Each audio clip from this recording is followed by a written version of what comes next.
Fugo was an incendiary balloon weapon deployed by Japan against the United States during World War II. A hydrogen balloon measuring 10 meters in diameter, it carried a payload of two 11-pound incendiary devices plus one 33-pound anti-personnel bomb incendiary bomb.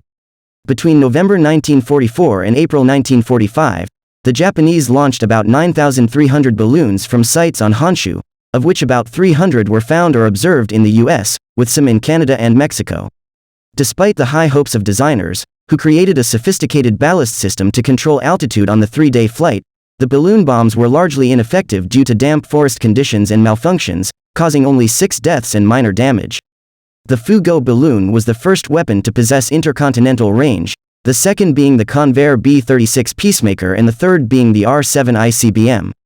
The balloon attacks on North America were at the time the longest-ranged attacks in the history of warfare, a record which was not broken until the 1982 Operation Black Buck raids during the Falkland Islands War. The balloon bomb concept was a brainchild of the Imperial Japanese Army's No. 9 Research Laboratory, also known as the Noborito Laboratory, founded in 1927. In 1933, Lieutenant General Reikichi Tada began an experimental balloon bomb program at Noborito, designated Fugo, which proposed a hydrogen balloon 4 meters in diameter equipped with a time fuse and capable of delivering bombs up to 70 miles. Also in September 1942, Major General Sueki Kusaba, who had served in the original balloon bomb program under Tada, was assigned to Noborito and revived the Fugo project with a focus on longer flights. While the Oregon air raid had not achieved its strategic objectives, it had demonstrated the potential of using unmanned balloons at a lower cost and risk to ignite large-scale forest fires that could divert resources away from the U.S. war effort. After months of research, Kusaba's team developed a 6-meter prototype balloon capable of flying at 25,000 feet for 30 hours. The original proposal called for night launches from submarines located 600 miles off the U.S. coast, a distance the balloons could cover in 10 hours. 2 submarines were prepared and 200 balloons were produced by August 1943, but attack missions were postponed due to the need for submarines as weapons and food transports.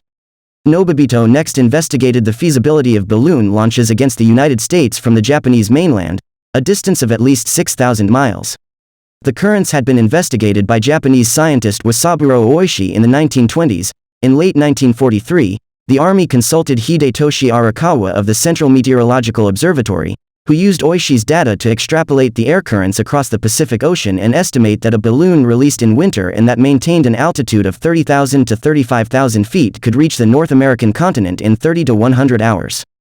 Changing pressure levels in a fixed-volume balloon posed technical challenges. During the day, heat from the sun increased pressure, risking the balloon rising above the air currents or bursting. At night, cool temperatures risked the balloon falling below the currents, an issue that worsened as gas was released during the day.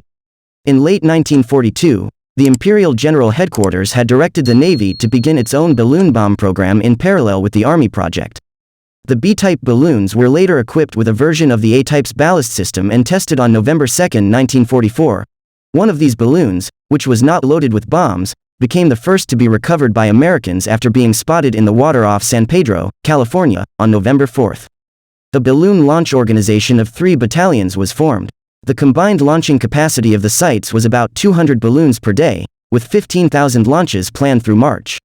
Each launch pad consisted of anchor screws drilled into the ground and arranged in a circle the same diameter as the balloons. The first balloon was released at 0500 on November 3, 1944.